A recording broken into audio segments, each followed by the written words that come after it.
Enquanto esperamos pelo Guns N' Roses, a gente vai mostrar para você agora uma entrevista exclusiva que esse cara aqui fez. Sérgio Martins conversou com o Marcelo Barbosa, o atual guitarrista do Angra, ele que teve essa missão dura de substituir o Kiko Loureiro, que hoje está no Megadeth. Hoje está no Megadeth. E tá fazendo um baita sucesso, né, com o Megadeth. Sim, sim. E aí, bom, eu não vou dizer nada a respeito dessa entrevista. Eu só vou falar para você assistir e quando voltarmos, o Sérgio comenta com exclusividade. Sérgio conversa agora com Marcelo Barbosa aqui no Rock in Rio. Marcelo Barbosa, um dos atrativos do Guns N' Roses é justamente a guitarra do Slash, né? Você, como guitarrista, como é que você avalia o desempenho do Slash, a contribuição do Slash para o rock? Para falar do Slash, é interessante a gente lembrar que ele surgiu numa época ali, o Guns N' Roses explodiu numa época em que a guitarra virtuose, né, aquela guitarra mais técnica possível, já tinha encontrado seu ápice ali, né? Toda banda de hard rock tinha um grande guitarrista, né? Talvez tenha começado com o Van Halen, e aí todo mundo meio que foi nessa onda. Então, logo que ele surgiu, não só eu, como a maioria dos caras que curtiam esse tipo de guitarra, a gente meio que torceu o nariz, ficou naquela assim, pô, como assim um cara com uma cartola, tocando pentatônica, uns band, coisa mais blues, assim, né? Pra gente foi um pouco estranho.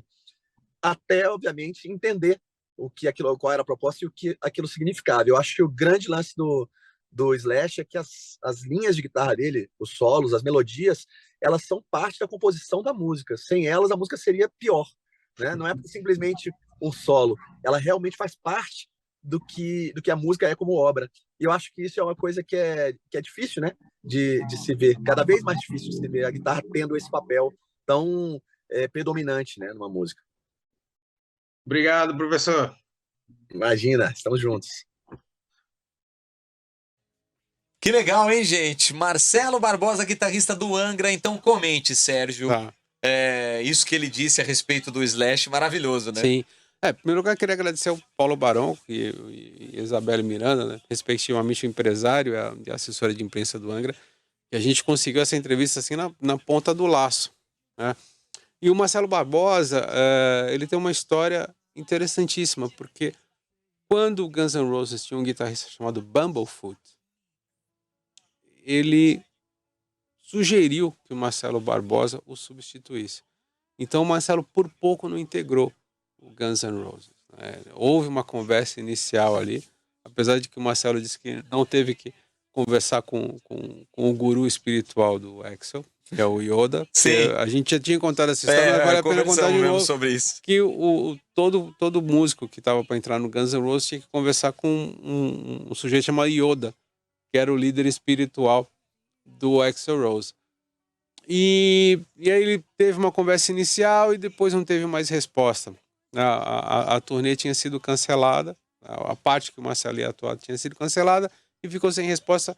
Em seguida o Guns voltou com a sua formação clássica, né? Com o Axl, o Slash, o Duff McKagan e o tecladista Dizzy Reed. Aliás, o Dizzy Reed é um grande amigo do Axl. Um grande Eles são amigo muito do Axl. próximos, Sim, né? Sim.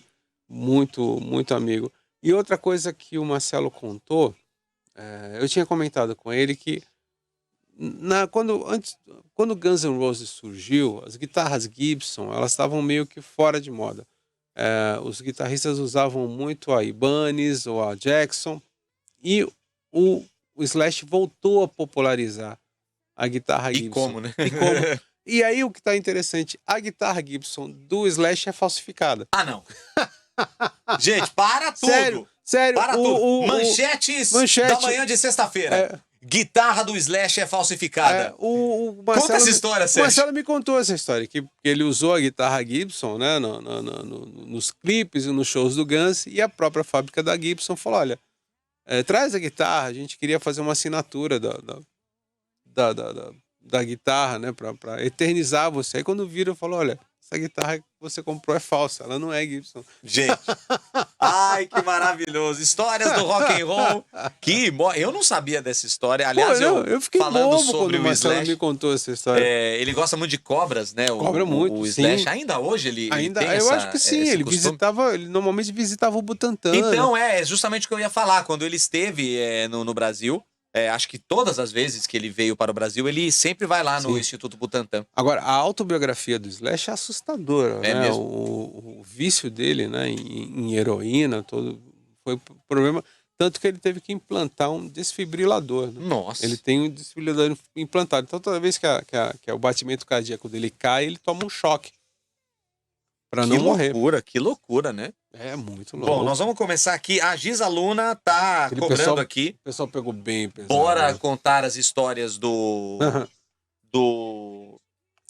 Guns N' Roses, né? Que a gente tá prometendo aqui a live Do inteira. Axl. Então, enquanto... É mais do Axl mesmo. É, Enquanto não acontece o show do Guns, faltam aí menos de 15 minutos para meia-noite. enquanto rola o nosso bolão, né? Chegamos nos 100 Não, não. likes? Chegamos? Aê, olha aí, ó. 100 likes rumo aos 150? Por Olha, favor. Vamos contar que o Axl Rose vai entrar em ponto, então já vai dando seu like. É, Dê o seu like se você acredita que o Guns N' Roses vai subir no palco mundo em ponto. E, claro, dê o seu like se você estiver curtindo aqui a nossa transmissão nessa segunda parte do Rock in Rio, né? Deu um tempinho, deu saudade. Estamos de volta, tem 4 dias pela frente, assim, 3, né? Porque esse aqui já tá quase acabando, mas foi divertido hoje, né? divertido. Poder ver o Maneskin. A gente curtiu a Jessie J arrebentando. Foi Glória muito Groove bom. mais cedo no palco Corinne Sunset. Bailey Ray, né? Sim, a toda a gente classe chegou de no Corinne Bailey finalzinho Ray. da Corinne, o CPM 22. CPM 22 trazendo o bom e velho punk rock, assim como o Offspring, Sim. que fez um show correto. E você dando o seu show aqui na sua live. E a Tectoy também. A Tectoy é um show à parte. E a Tectoy está com a gente aqui nesse estúdio maravilhoso. Como você pode perceber, essa camiseta aqui que é minha, hein, Tectoy? Vocês pensam que eu vou devolver? De jeito nenhum. Eu que sou um fã da Tectoy, não é de hoje. Desde criança Só a que caneca eu... a gente pode levar, né? Também a caneca, mas isso não precisa nem perguntar. Aliás, vou mostrar aqui, né? Ó, vamos fazer um brinde. Nossa, Aqui, ó, brinde. A Nossa. Tectoy e ao Rock in Rio com as canecas Tectoy.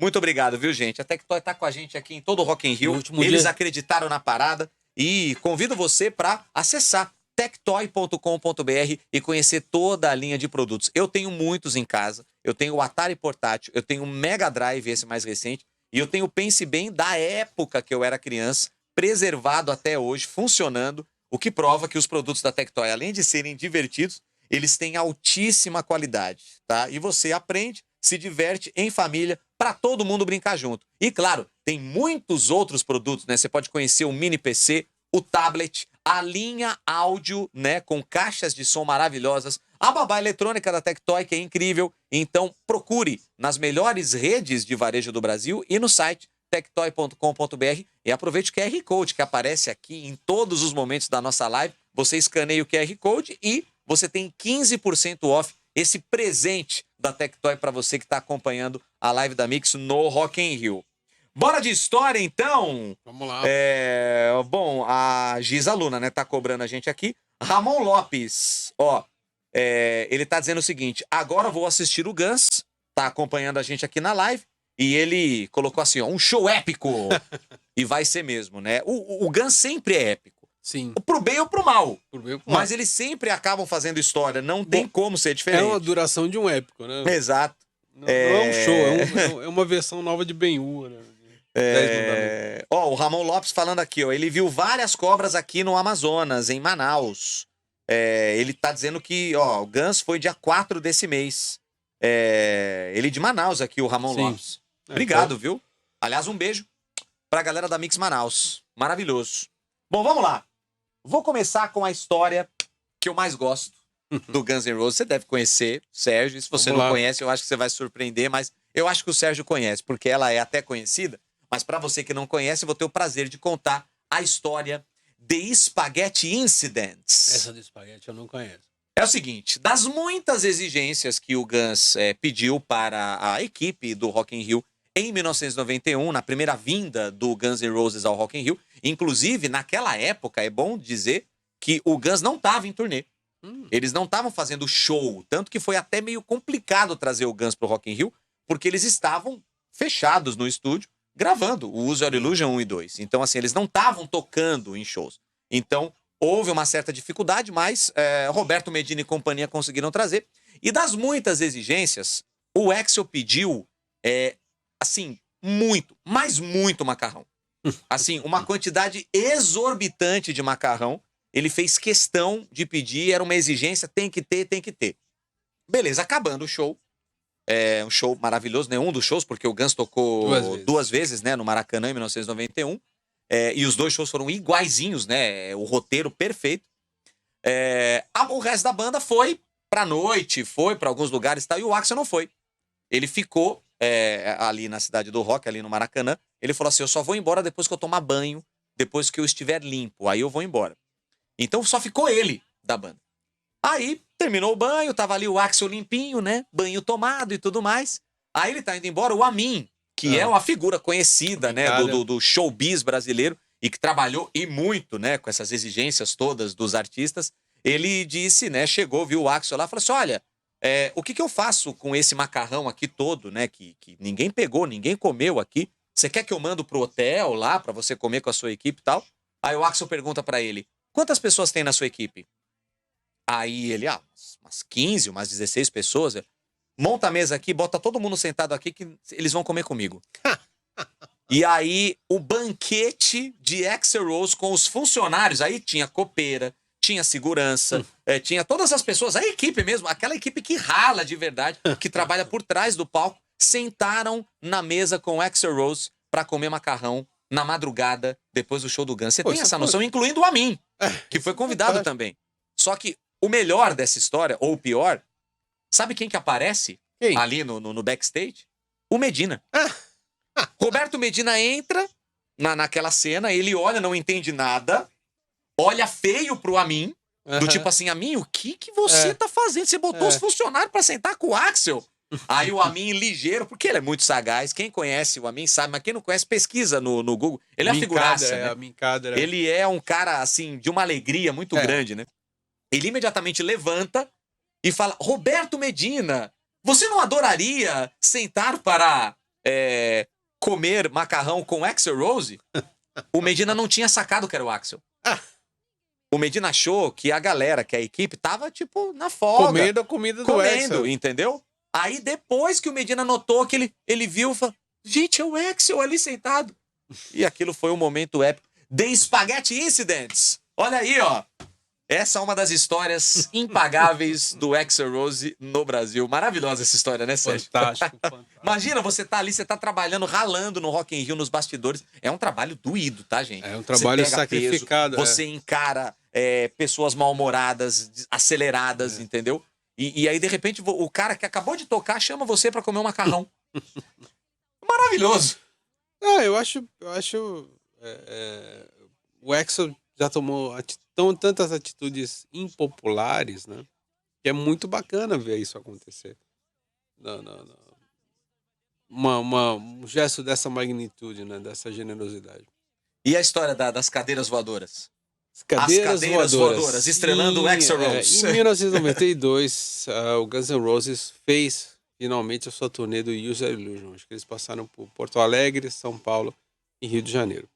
No Rio de Janeiro, eles se hospedaram num hotel que infelizmente já está fechado, que é o Maxud Plaza. Nossa, meus pais trabalharam. É mesmo? Olha só, um parênteses aqui. O meu pai e minha mãe trabalharam no escritório, né, do Omar Maxud, que era o dono do Maxud Plaza. A minha mãe era a secretária dele. E eles se conheceram na empresa Omar Maxud. O meu pai e minha mãe. Olha que história surreal, cara. Bom, mas enfim. Pra eles deve ter doído muito, né? Assim. Na verdade, o meu pai veio falar pra mim quando abriu a falência, né, do Maxud Plaza. Eu vi a notícia e ele veio e me mandou usar. Falou, Diego, você viu isso e tal? Ele ficou chocado mesmo. Sim. E naquele período era comum que as redações colocassem jornalistas para ficarem ali no saguão, para ficarem de plantão nos hotéis para ver se a banda ia fazer algo ou não. Numa dessas ocasiões, o Axl Rose estava no mezanino do hotel e um fotógrafo tirou 2 fotos do Axl. Ele percebeu, ficou furioso, pegou uma cadeira e jogou em direção aos jornalistas. Ele poderia ter matado alguém. Foi um gesto muito irresponsável. 2 detalhes importantíssimos. Em primeiro lugar, o Axl foi fichado na polícia. O delegado, acho que era na F. Haddad, eu não estou me lembrando, levou, né, o papel para o Axl como a gente diz na linguagem popular, tocar piano, né? Os dedos do Axl estão registrados. Toca piano muito bem, né? Toca piano muito A bem. gente vai poder ver hoje em November Rain se ele for tocar piano, mas aí teve que tocar um piano que ninguém quer tocar. Ninguém quer tocar. E outro detalhe mais engraçado é que um dos jornalistas que quase foi atingido por uma cadeira era uma pessoa muito odiada por um outro jornalista, não vou falar os nomes, com quem eu fui jantar uma vez. E comentei com o sujeito, você viu que o Axl jogou uma cadeira e quase pegou no fulano? E esse jornalista falou, pois é, não basta o cara ser um imbecil. Não basta o cara tocar numa banda imbecil. Não basta ele cantar feito um imbecil. Ele tem a pontaria de um imbecil. Gente! Não foi exatamente imbecil, mas a gente não pode falar o termo que ele Não usou, então a gente adapta, né? a gente Claro, dá uma as histórias têm que ser adaptadas, né? dá uma suavizadinha. Como diria o Nelson Rubens, né? Eu aumento, mas não invento. Mas não tem nada de aumento aqui, realmente é um fato isso, mas assim... Mas foi muito cara, bom. que comentário Meu, maravilhoso. que loucura. Ai, gente. E aí, você tá se divertindo com as histórias de Axl Rose? Tem muitas ainda pra gente contar aqui, afinal... Bom, falar já ele jogou uma cadeira, vou falar de jogar o telefone, então, né? não tem aquele filme O Vento Levou? No caso aqui, Axl Rose estrelou o filme E o Telefone Voou. É esse o filme. Seguinte, quando ele estava no hotel, esperando, acho que para a segunda apresentação do Rock in Rio 2, em 1991, as pessoas, né, claro, né, porque o brasileiro, ele não desiste nunca, as pessoas acharam o hotel, acharam a janela onde ele estava hospedado e ficavam ali fazendo barulho, chamando a atenção do Axl e tudo mais e tal. E aí, estavam pedindo o telefone dele. Ô, Axl, dá o seu telefone, né? Hoje em dia, ninguém pediria o telefone, né? Pediria, sei lá, as redes sociais. Dá o número do Zap. Os números do Zap, que não deixa de ser o número de telefone. Mas estavam pedindo, tal, não sei o quê, o telefone, Axl, a gente quer o seu telefone. E ele deu. O mais legal é que ele deu o telefone dele. Ele pegou o telefone do hotel, arrancou da tomada e jogou para as pessoas lá embaixo. Assim, a gente ri, mas assim, poderia ter machucado alguém, né? A mesma coisa da cadeira. É o irresponsável. E vocês querem meu telefone? Toma! Foi até assim, a piada infame até, né? Dele. Mas, enfim. E o telefone voou, estrelando o Axl Rose, uma das histórias impagáveis do genioso Axl Rose no Brasil. Temos mais aqui. Será que eu conto agora? Porque, ó, tá quase lá, né? Estamos quase lá. 2 para meia-noite agora. Dá o like aí, hein, gente? Estou esperando o seu like. A outra era do Aperte os Cintos, o Axl. Isso, essa. Vamos nessa logo então, vai. Chegada do Guns N' Roses no Brasil pela primeira vez. De novo, o Rock in Rio 2. Esse Rock in Rio 2 tem história com o Guns, hein? Rock in Rio tem. Olha só, tô citando aqui algumas de muitas que tem, né? Mas tava tudo certo, tal, e só que assim, perceberam, né? Apertem os cintos. Axl sumiu. Ele sumiu, ele não veio com a banda. Só que o mais interessante é que a banda, Slash e companhia, eles foram vistos no aeroporto, eles foram vistos dando check-in no hotel, e ninguém viu o Axl. E aí, as funcionárias do hotel, quando perguntadas, né, quando questionadas, podiam jurar que viram o Axl. Não, ele tá no hotel dele, gente, ele passou por aqui e tá lá no hotel. Elas juravam de pé junto que o Axl estava, ele não estava. E aí é que tá, não é que ele sumiu. Sim. Ele veio num outro voo junto com os caras do Faith No More, tá? Ele não veio junto com o resto da banda. E ele queria estar na presença do Faith No More, inclusive, é bom se dizer aqui, aquela coisa do lobby, né? Aquela coisa de uma banda acaba assinando contrato para vir pro Rock in Rio e traz uma outra. Sim. São aquelas condições, o toma lá da cá, né? Que é muito comum no show business. O Faith No More tocou no Rock in Rio por causa do Guns. Né? Foi uma das exigências. O Guns só veio para o Rock in Rio 2 porque o Faith No More também veio. Era uma banda que ainda não era tão conhecida, mas depois estourou. Então, depois os três fizeram uma turnê, né? Foi o Faith No More, Guns N' Roses e Metallica. Então. E aí ele veio no avião tranquilo, ali com os caras do Faith No More lendo seu livro, em paz, embarcou. Gente, vocês estão preocupados com o quê? Tinha uma outra história que era engraçada, porque numa das turnês recentes do Guns, eles usaram como abertura aquela banda Eagles of Death Metal. E o Axl odiou a banda. Ah, certo. E ele começou a chamá-los de Pigeons of Shitty Metal. E aí eu assisti... Precisa traduzir, gente? Acho que não precisa, né? Não. E aí eu os assisti em Austin, né, num festival chamado South by Southwest, e o vocalista, que era o Jesse Hughes, ele tinha uma camisa com aquele logo do Guns, né, do Appetite for Destruction, escrito Pigeons of Shitty Metal. Nossa. Mas que provocador, hein? Tá muito provocador. Ai, meu O Deus. Axl pede, né? Ele pede, né? Tem a famosa história, hoje o André Bacinski tava comentando sobre essa história, né? Que o Guns e o Nirvana quase se pegaram nos bastidores do VMA em 1992. Por quê, hein?